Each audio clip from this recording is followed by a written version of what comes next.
On Earth, every species is trying to reproduce, but some animals don't flirt. They stab each other. Some don't court. They fuse their bodies together permanently. And one animal solves dating with what can only be described as a chemical taste test. Today we're looking at 10 mating rituals so strange, so aggressive, and so deeply questionable. They somehow still work.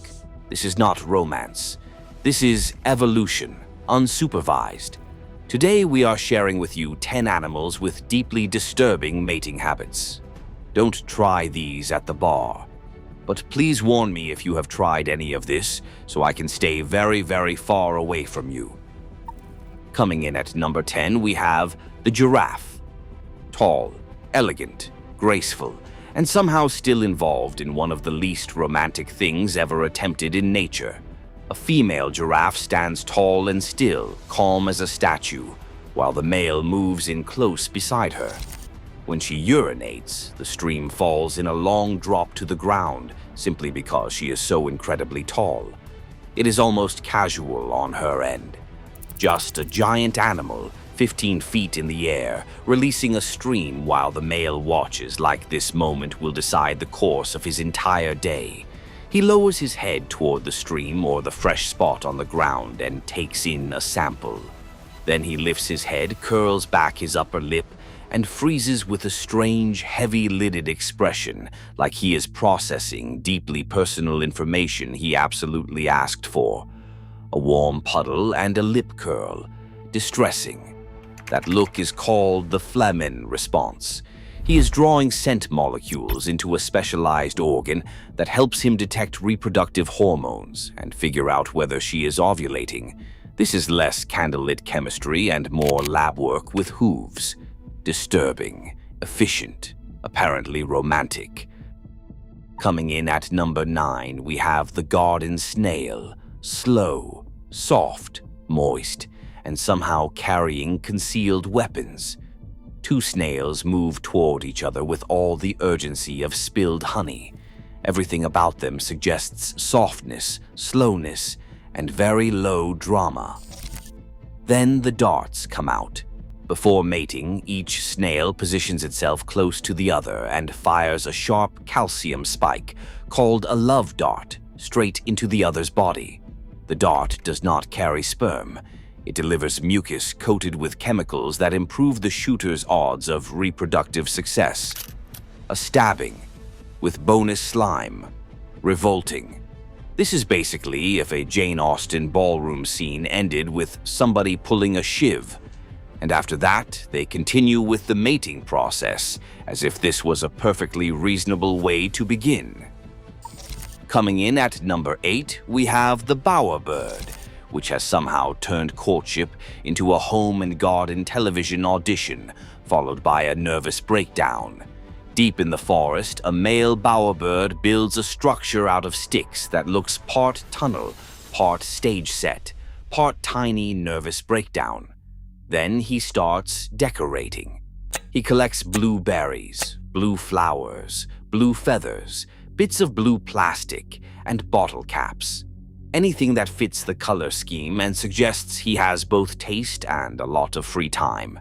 He arranges and rearranges every object with the intensity of a man panic cleaning before company arrives. The female shows up.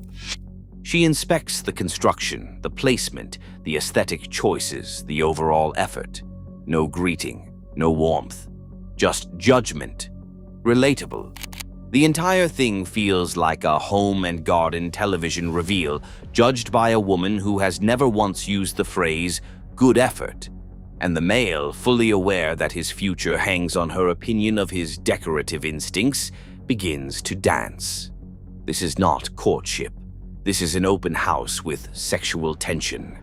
And honestly, if a bird can decorate an entire house out of blue garbage just to earn one shot at romance, the least you can do is like and subscribe. I'm out here basically building a digital bower out of weird animal facts, hoping you come back. So if you've made it this far, congratulations. You are either deeply curious, slightly disturbed, or one of my people, possibly all three. Like the video, subscribe, and join me, you magnificent little weirdo. Coming in at number 7, we have the puffer fish. A tiny fish with the energy of a man who thinks landscaping will save the relationship. On the ocean floor, a male pufferfish begins carving circles in the sand. He's tiny. The structure is not. With his fins, he shapes the seabed into a huge geometric pattern with ridges radiating outward in perfect symmetry. It looks less like something made by a fish and more like an underwater spiritual crisis. He works on it for days. Every pass refines the grooves. Every ripple matters. The female glides in and surveys the whole thing in silence. Brutal. It's the ocean floor version of spending 3 weeks planning the perfect date just to get hit with a single dismissive, He waits below her like a contractor, hoping this somehow counts as charm. Honestly, respect. Coming in at number 6, we have the mannequin. A bird that looked at mating and decided the answer was performance anxiety. A branch in the rainforest becomes a stage. A male mannequin lands on it like he's late for an audition that could determine the future of his entire bloodline. He starts moving. Fast. He snaps from one side of the branch to the other, wings buzzing, feet hitting the wood with tiny explosive steps. Then comes the move that makes this whole thing unforgettable. He moonwalks, a moonwalking bird under romantic pressure, oddly satisfying. Somewhere between Michael Jackson and a figure skater having a panic attack, this bird found a mating strategy. A female watches from nearby. She remains still while he burns through his entire routine like a feathered man trying to win back custody. Every twitch, every hop, every slide is being evaluated in real time. Cruel, but fair. Coming in at number 5, we have the flatworm, and this one somehow turns reproduction into a duel no one should ever have had to witness. 2 flatworms meet, and from a distance they look harmless. Up close, the tone shifts dramatically. Each worm carries both male and female reproductive organs, so either one could fertilize the other, and neither one wants the burden of carrying eggs, so they fence. Each worm extends a sharp, needle-like structure and begins circling, probing, lunging, trying to stab the other first. The one that lands the strike gets to pass on its genes. The other takes on the next phase of reproduction. A sword fight with permanent consequences. Appalling. This feels less like courtship and more like a rejected scene from Game of Thrones written by a biologist. Absolutely not. Coming in at number 4, we have the octopus, a creature so clever it somehow found a way to make intimacy feel like cursed shipping logistics. A male octopus approaches the female like he's trying to slide into the most dangerous direct message in the ocean. One arm is different from the others. Modified, specialized, carrying packets of genetic material. He extends it toward her slowly, almost delicately, like he's handing over something important and hoping she doesn't overreact. In some species, the arm can detach and remain behind, a detachable delivery system. That is not a sentence anyone wanted.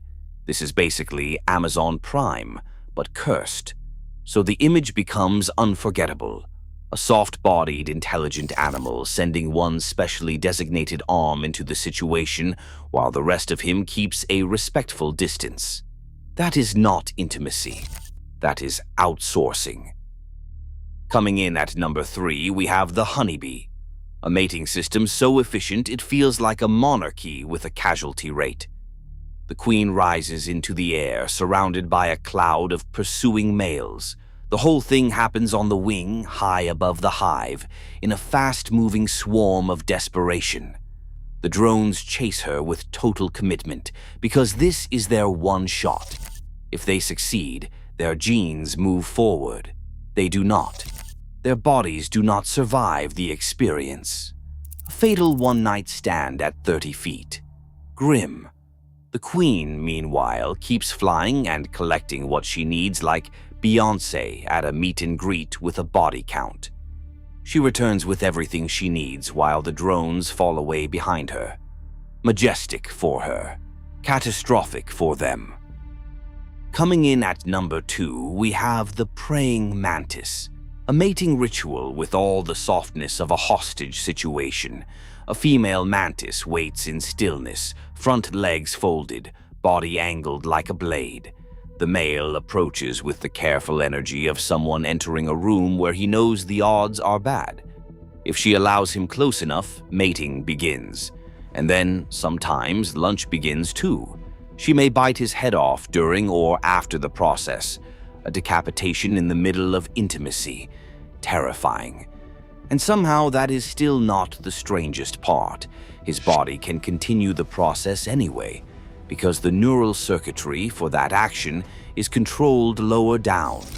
That is horror movie efficient.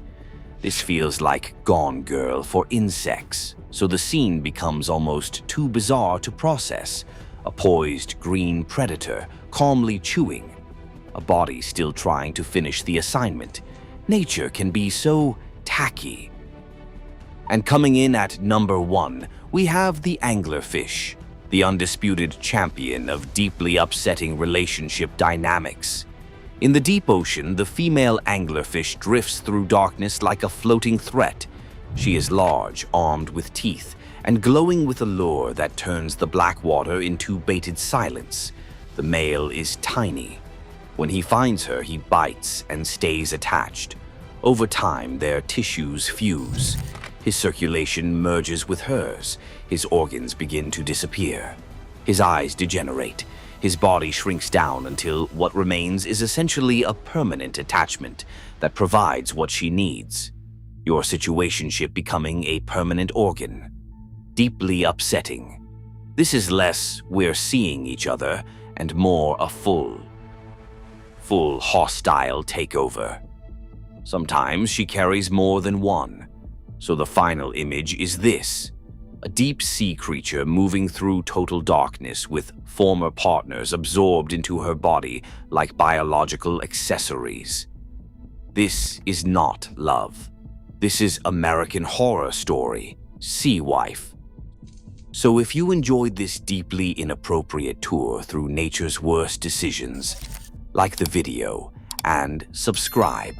I'll keep building this strange little corner of the internet for people who want science, chaos, and at least one fact per episode that makes them sit back and whisper, "Absolutely not."